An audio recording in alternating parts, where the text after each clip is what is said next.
ನಾನು ಎಲ್ಲರ ಜೊತೆ ಮೊದಲನೇ ಸರಿ ಸಿನಿಮಾ ನೋಡಿದ್ದು. ತುಂಬಾ ಖುಷಿ ಆಯ್ತು ನನಗೆ. ನೀವೆಲ್ಲ ಕೇಳಿದ ಕ್ವೆಶ್ಚನ್ಸೇ ತುಂಬಾ ಇಂಟ್ರೆಸ್ಟಿಂಗ್ ಅನ್ಸಿದ್ದು. ಪ್ರತಿ ಸಲ ಹೇಗನ್ಸ್ತು ಇದೇಗನ್ಸ್ತು ಅಂತ ಕೇಳೋದ್ ಬಿಟ್ಟು ನೀವು ಎಲ್ಲರೂ ಈ ತರ ಇಷ್ಟಪಡ್ತಾ ಇದ್ರೆ ಅದ್ರ ಬಗ್ಗೆ ಏನು ಹೇಳ್ತೀರಾ, ವಿಲನ್ ಸರ್ಪ್ರೈಸಿಂಗ್ ಆಗಿತ್ತು ಅದ್ರ ಬಗ್ಗೆ ಏನು ಹೇಳ್ತೀರಾ ಅಂತ ನೀವೇ ಪಾಸಿಟಿವ್ ಆಗಿ ಕ್ವೆಶನ್ಸ್ ಕೇಳ್ತಾ ಇದ್ದೀರಾ. ಸೊ ನನಗದು ಇನ್ನೂ ಜಾಸ್ತಿ ಖುಷಿ ಕೊಡ್ತಾ ಇದೆ. ಒಂದು ವೆರಿ ವೆರಿ ಯುನೀಕ್ ಸಬ್ಜೆಕ್ಟ್ ಜೊತೆ ಬರ್ತಿದ್ದೀವಿ ಅಂತ ಹೇಳಿದ್ವಿ. ಐ ಥಿಂಕ್ ತುಂಬ ಚೆನ್ನಾಗಿ ಎಕ್ಸಿಕ್ಯೂಟ್ ಮಾಡಿದ್ದಾರೆ ಇಡೀ ಟೀಮ್. ನನಗಂತೂ ಸಿಕ್ಕಾಪಟ್ಟೆ ಖುಷಿ ಇದೆ to be part of Hayagreev. Okay, ನೀವು ಯಾವಾಗಲೂ ಹೇಳ್ತಾ ಇದ್ರಿ ಏನಂತ ಹೇಳಿದ್ರೆ ಈ ರೀತಿ ಕ್ಯಾರೆಕ್ಟರ್ ನನಗೆ ಫಸ್ಟ್ ಟೈಮ್ ಮಾಡಿ ಜನರು ತುಂಬ ಚೆನ್ನಾಗಿ ರಿಸೀವ್ ಮಾಡ್ತಾ ಇದ್ದಾರೆ ನಿಮ್ಮ ಕ್ಯಾರೆಕ್ಟರ್ನ. ಹೌದು, ಅಂದರೆ ಖುಷಿ ಆಗುತ್ತೆ ಅಲ್ವಾ.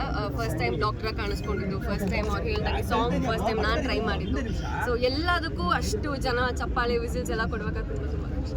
ಒಬ್ಬ ಆಕ್ಷನ್ ಹೀರೋಗೆ ಹೀರೋಯಿನ್ ಇದ್ರೆ ಬರೀ ಮನೋಜ್ ನಾನೇ ಕೇಳಿದ್ದೀನಿ. ನಿಮ್ಗೆ ಅನಿಸ್ತಾ ಇವಾಗ ನೀವು ಹೇಳ್ಬೇಕು, ನಿಮಗೆ ಆಡಿಯನ್ಸ್ ಆದಾಗ ಏನು ಅನ್ನಿಸ್ತು? ನಂಗೆ ಡೆಫಿನೆಟ್ಲಿ ಅನಿಸ್ಲಿಲ್ಲ ಸರ್. ನೀವೆಲ್ಲ ನೋಡಿದ್ದೀರಲ್ಲ, ನೀವು ಹೇಳ್ಬೇಕು ಇವಾಗ ಹಂಗಿತ್ತ ಕ್ಯಾರೆಕ್ಟರ್ ಅಂತ. ಮೇಡಮ್ ಅವರೇಜ್ ಫಿಗರ್ ಅಂತ ಹೇಳ್ಬಿಟ್ಟು ಧನ್ವೀರ್ ಸರ್ ಹೇಳಿದಾಗ ಸರ್ ನನಗೆ ಹೇಳಿಲ್ಲ ಸರ್, ಐಶ್ವರ್ಯಗೆ ಅಲ್ಲ ಅವರೇಜ್ ಫಿಗರ್ ಅಲ್ಲಲ್ಲ ಆವ್ರೇಜ್ ಆಗಿದೆಯಾ ಅಂತ ಒಂದು ಅವರೇಜ್ ಆಗಿದ್ದಾರೆ ಹುಡುಗಿನ ಅನ್ಕೋತಾರೆ, ಹುಡುಗಿನ ಅವಮಾನ ಮಾಡಿರೋ ಮದುವೆ ಆಗ್ಬಿಟ್ಟು ನಾನು ಅವಮಾನ ಮಾಡ್ತಲೇ ಇರ್ಬೇಕು ಲೈಫ್ ಪೂರ್ತಿ ಅಂತ.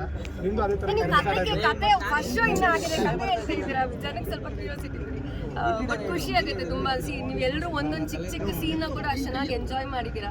ಸೊ ಅದೇ ಹೇಳುತ್ತೆ ನಿಮ್ಗೆಲ್ರಿಗೂ ಎಷ್ಟು ಇಷ್ಟ ಆಗಿದೆ ಅಂದ್ಬಿಟ್ಟು. So I am very happy. ದಯವಿಟ್ಟು ಎಲ್ಲರೂ ಸಿನಿಮಾ ನೋಡಿ ಹೈಗ್ರೀವ. ತುಂಬ ಒಳ್ಳೆ ರೆಸ್ಪಾನ್ಸ್ ಬರ್ತದೆ ಎಲ್ಲ ಕಡೆ. ಇದೇ ರೀತಿ ಪ್ರೀತಿ ಕೊಡಿ, ಸಪೋರ್ಟ್ ಮಾಡಿ. ಸರ್ ಇಬ್ಬರಿಗೂ ಕ್ವಶನ್, ನಾವು ಈ ಸೀನ್ ಬಗ್ಗೆ ಮಾತಾಡ್ತಿದ್ದೀವಿ ಕಾರಣ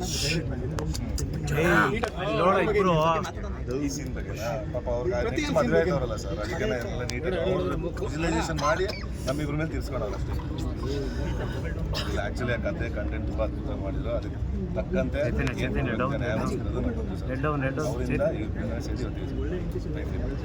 ಸಿನಿಮಾ ನೋಡಿರುವಂಥ ಪ್ರತಿ